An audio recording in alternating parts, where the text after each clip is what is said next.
The rain was falling softly outside the grand windows of the Olympic Hotel in downtown Seattle, casting a silver glow over the wedding reception. My daughter Lillian looked radiant in her ivory gown, her smile brighter than the chandeliers above. I stood quietly by the bar, adjusting my tie, trying to blend into the crowd of well-dressed guests. That's when I heard him, Connor Mitchell, my daughter's groom, his voice sharp with irritation as he muttered to a friend, "That old guy's here again." His eyes flicked toward me, laced with disdain. Like I was an uninvited guest at my own daughter's wedding. I kept my face neutral, but inside, my heart tightened. Then I noticed Connor's father, Philip Mitchell, standing nearby. His expression wasn't dismissive. It was something else entirely. His eyes widened, and he leaned closer to Connor, whispering, "Is that really him?" The words hung in the air, heavy with meaning I couldn't yet place. Around us, the hotel staff froze for a split second, their polished smiles faltering. Waiters glanced nervously at each other, and a murmur rippled through the guests closest to me. It was as if the room had just realized something I hadn't revealed. Not yet.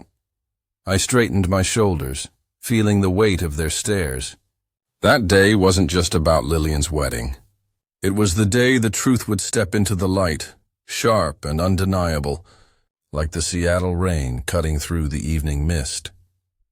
The first time I met Connor Mitchell was at my home, a modest wooden house tucked away in Seattle's Ravenna neighborhood. The cedar walls, lined with framed newspaper clippings from my old reporting days, glowed warmly under the afternoon light filtering through the rain-streaked windows. Lillian had been buzzing with excitement all morning, fussing over her engagement ring as she helped me set the table. "Dad, be nice," she'd teased, her voice light but nervous. "Connor's particular, but he means well." I'd nodded, promising to keep an open mind. But the moment Connor stepped through my front door, I felt a chill that had nothing to do with the damp Seattle air. He stood in the entryway, his tailored blazer and designer loafers screaming money, scanning my home like it was a fixer-upper on a real estate listing. "Quaint," he said, his tone dripping with something close to pity. "Very. Retro." The word landed like a jab, but I forced a smile, stepping aside to let him in. "We like it here," I said, keeping my voice even. "Lillian grew up in this house. It's home." Lillian appeared from the kitchen, radiant in a soft green sweater, her dark hair pulled back in a loose braid. "Connor, you found it okay?" she asked, kissing his cheek. He gave her a quick nod, barely returning the gesture, his eyes still roving over the worn leather couch, the bookshelf stuffed with my old journalism books, the family photos on the mantel. "Yeah, the GPS got me here," he said, as if navigating to our quiet street was some kind of ordeal. "This area's a bit out of the way, isn't it?" "Not exactly prime real estate." Lillian's smile faltered, but she recovered quickly. "Dad's been cooking all day. Come on, let's eat." I'd spent hours preparing. Roast beef with a red wine reduction, garlic mashed potatoes, steamed asparagus with a lemon glaze. The dining room table was set with my best plates, the ones my late wife, Margaret, and I had bought for our 10th anniversary. I'd even folded the cloth napkins into neat triangles just the way she used to. Connor sat down like he was doing us a favor, immediately pulling out his phone. I served the plates, trying to start a conversation. "So, Connor, Lillian tells me you're in the event planning business. High-end corporate functions, right?" He sliced into the beef with the precision of a surgeon, took a small bite, then set his fork down, barely chewing. "Yeah," he said, eyes still on his screen. "Mitchell events. We handle elite clients, CEOs, tech moguls, the kind of people who expect perfection. It's complex work. Not something most people would understand." The words hit like a quiet slap, delivered with such casual arrogance that I almost missed the sting. Lillian jumped in, her voice a little too bright. "Dad's actually great with business stuff. He's given me tons of advice about budgeting and—" Connor cut her off with a thin smile. "I'm sure he has. But different generations have different approaches. Nothing wrong with keeping things simple. Simple. As if my life, my home, my decades of work could be summed up in that one dismissive word. I watched him push the mashed potatoes around his plate, taking tiny bites like he was afraid of committing to the meal. The roast beef, which I'd slow-cooked to perfection, sat mostly untouched. Lillian tried to steer the conversation to safer ground. "This house has so much charm," she said, her voice warm with nostalgia. "The hardwood floors, the bay window in the living room." Connor glanced at his watch, barely listening. "Sure, it's got character, but it could use a serious update. Old wiring, probably some mold in the walls. When we're married, we'll need something more modern. Smart home systems, open concept design." He said, "When we're married," with such certainty, as if Lillian's future was already carved in stone, her childhood home just a relic to be left behind. I refilled his water glass, though he hadn't asked, and tried to keep my tone light. "Have you two thought about the wedding yet? Any ideas for venues?" Lillian's eyes lit up. "We've been looking at some places online. Maybe something by the waterfront with a view of Puget Sound." Before she could finish, Connor interrupted. "We're going big. The best venues in Seattle. Money's no object, obviously. We need something that reflects our status." He emphasized, "our status," his eyes locking onto mine, as if daring me to challenge him. The rain outside had thickened, drumming softly against the windows. Inside, the air felt colder, too. I served dessert, a homemade blackberry cobbler, Margaret's recipe, warm from the oven. Connor took one polite bite, then pushed the plate away, checking his phone again. "We should probably talk logistics soon," he said, his tone all business. "Guest lists, vendors, the whole deal." It was like he was planning a corporate merger, not a celebration of love. Lillian kept trying to bridge the gap, her voice bright but strained, like she was carrying the weight of his arrogance for him. My chest tightened with a mix of pride and worry. She was trying so hard to make this work, to build a future with this man. But Connor? He saw us as obstacles, outdated fixtures in his carefully curated world. I could feel it in the way he looked at me, the way he dismissed everything I'd built, everything Lillian loved. What he didn't know was that I'd spent a lifetime uncovering truths people tried to hide. And something about Connor Mitchell, his evasiveness, his need to flaunt his success, felt like a story I needed to dig into. The rain hadn't let up in Seattle, a steady drizzle that painted the city in shades of gray. That dinner with Connor lingered in my mind like a bad headline, his dismissive tone replaying every time I closed my eyes. Lillian's forced smiles, the way she tried to smooth over his arrogance, it hurt more than I could admit. I'd raised her to be strong, to see through people's facades, but love has a way of clouding even the sharpest vision. Connor Mitchell wasn't just rude. Something about him felt off, too polished, too quick to boast about his company, Mitchell Events, yet too vague when I pressed for details. My years as a journalist had taught me one thing. When someone's hiding something, the truth leaves breadcrumbs. I decided to follow them. It started with a simple search. Late that night, after Lillian had gone home and the house felt too quiet, I sat at my old oak desk, the one Margaret used to tease me about keeping like a museum piece. My laptop hummed to life, the glow of the screen cutting through the darkness. I typed Mitchell Events Seattle into the search bar and watched the results spill out. Their website was slick, glossy photos of gala dinners, corporate retreats, weddings with floral arches that probably cost more than my car. "Unparalleled elegance," the tagline boasted, for Seattle's elite. But websites are like campaign promises, shiny on the surface, shaky underneath. I dug deeper. Online reviews told a different story. Yelp, Google, even obscure event planning forums, page after page of complaints. "Disorganized," one client wrote. "Promised a 5-star experience, got lukewarm food, and a DJ who showed up an hour late. Another. Staff acted like they were doing us a favor. Never again. The pattern was clear, and it wasn't just one bad night. Customers described specific events, charity balls, tech company launches, where Mitchell Events had dropped the ball. Dates, venues, even names of staff members popped up in the reviews, too detailed to be fake. This wasn't a smear campaign. This was a company in trouble.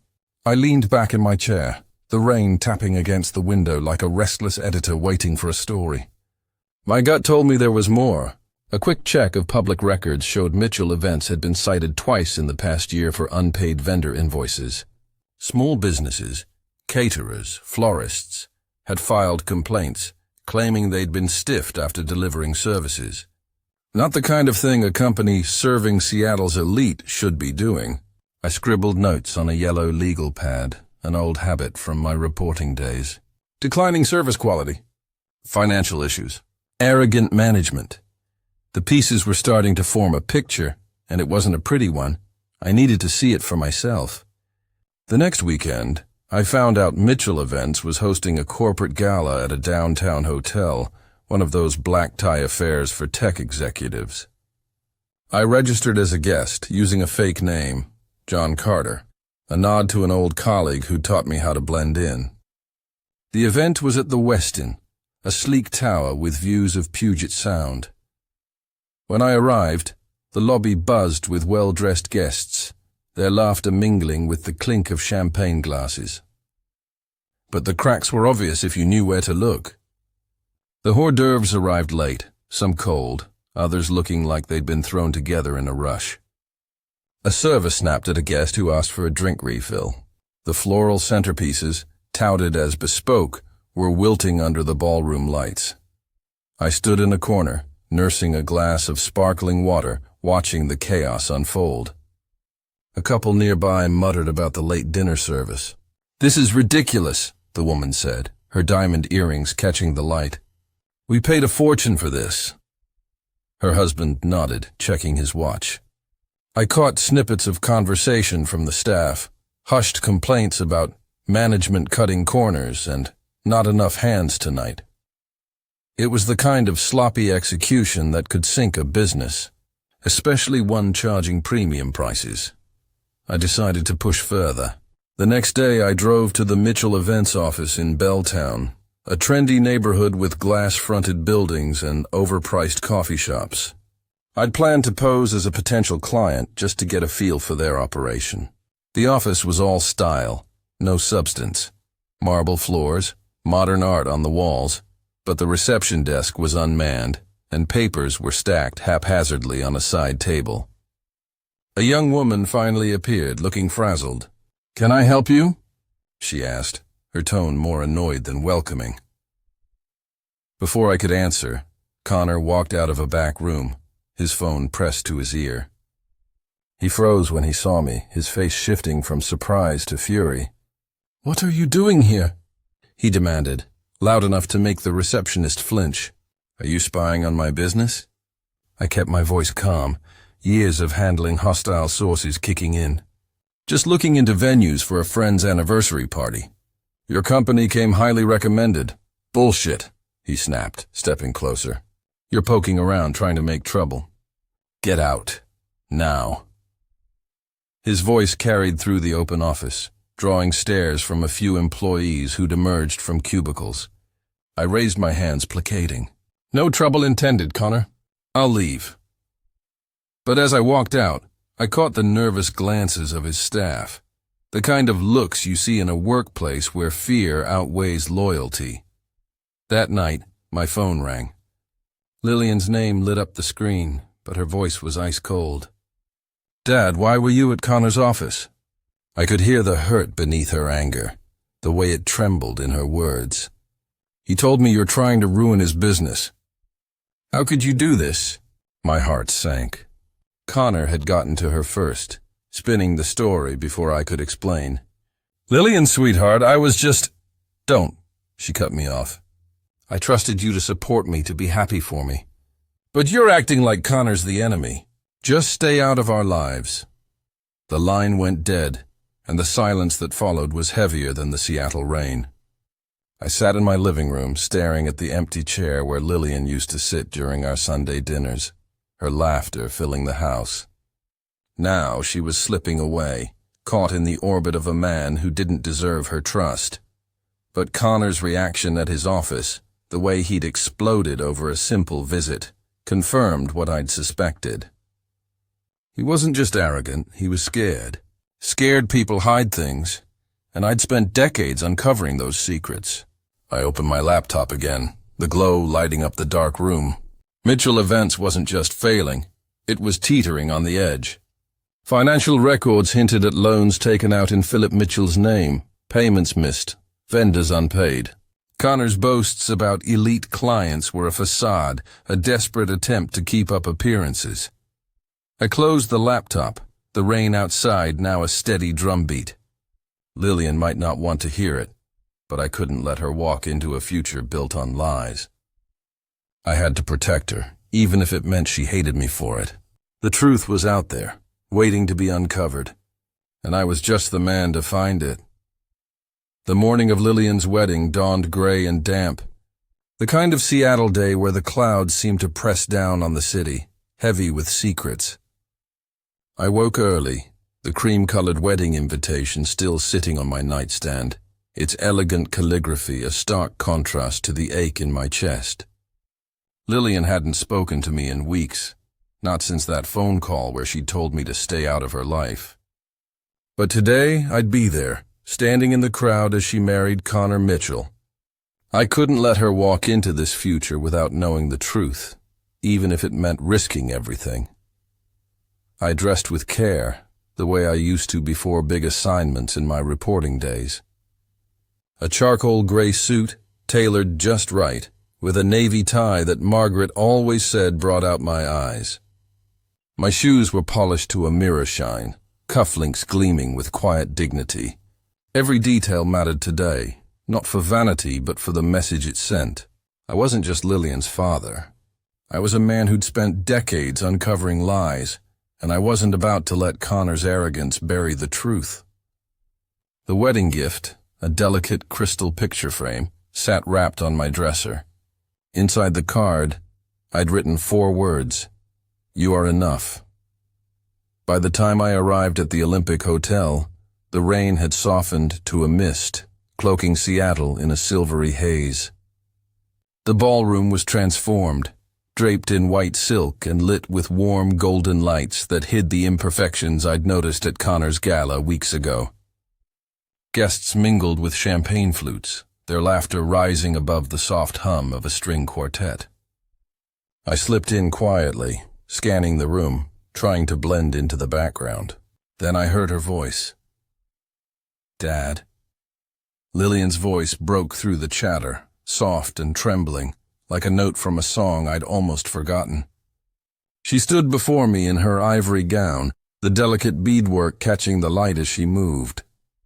She was beautiful, radiant, but her eyes held a flicker of uncertainty. "I'm so glad you came," she whispered, wrapping her arms around me. I held her tightly, the weight of the past month melting away in that moment. "Wouldn't miss it for the world," I said, my voice steady despite the knot in my throat. "You look like your mother today." She smiled, but I could see the strain behind it, the effort to hold everything together. Around us, I noticed the hotel staff stealing glances, their expressions a mix of curiosity and unease.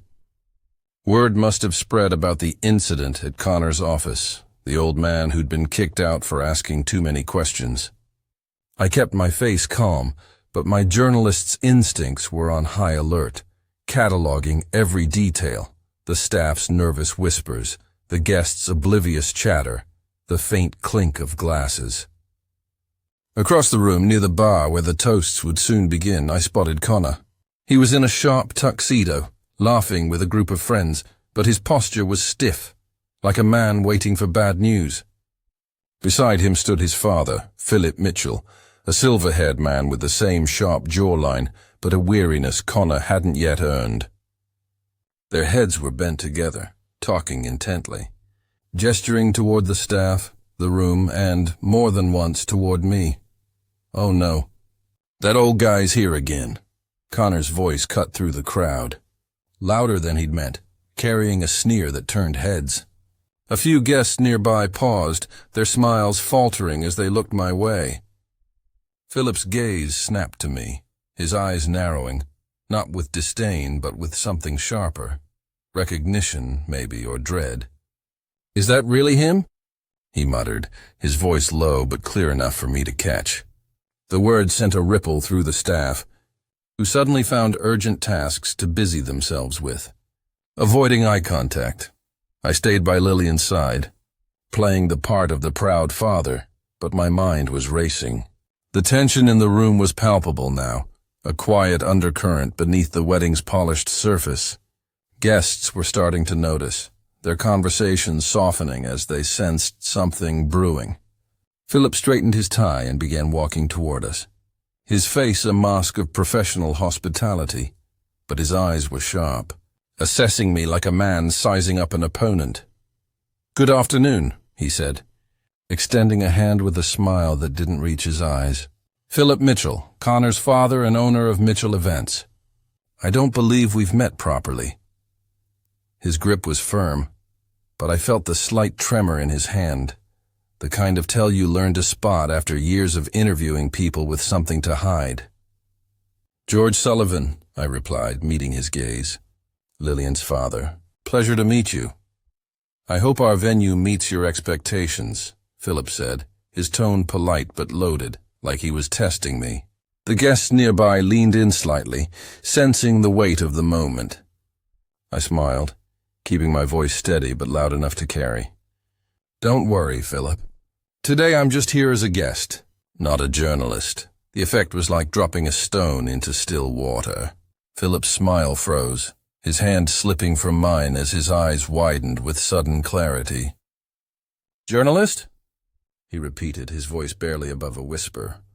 The word rippled through the crowd, heads turning, whispers spreading like wildfire. Lillian looked at me, her brow furrowing. "Dad, what does he mean, journalist?" Before I could answer, Connor was at my side, his face pale, his voice tight with panic. "You're a journalist?" he said, almost choking on the words.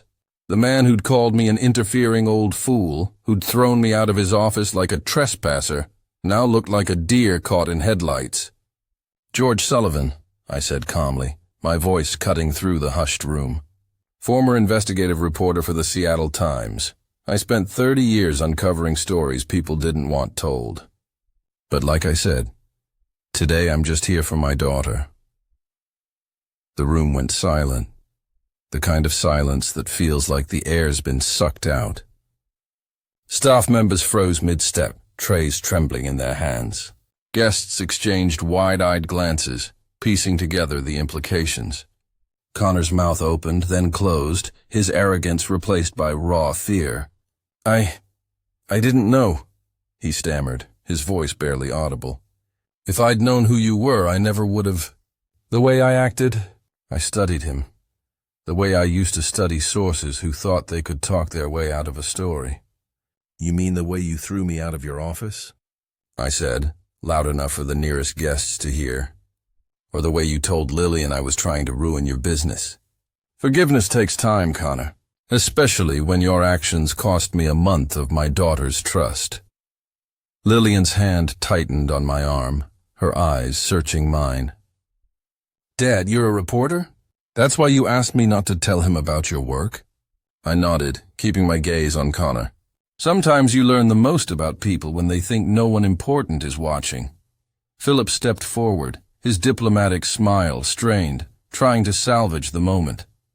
"Perhaps we can discuss this privately," he said, his voice tight. But the damage was done. The guests were whispering now, the staff exchanging horrified looks, realizing they'd mistreated a man whose words could make or break reputations.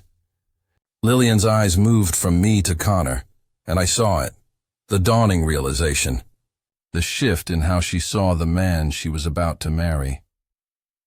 The ballroom felt different now, the air charged with the weight of truth. The string quartet played on, their notes floating above the hushed whispers of the guests.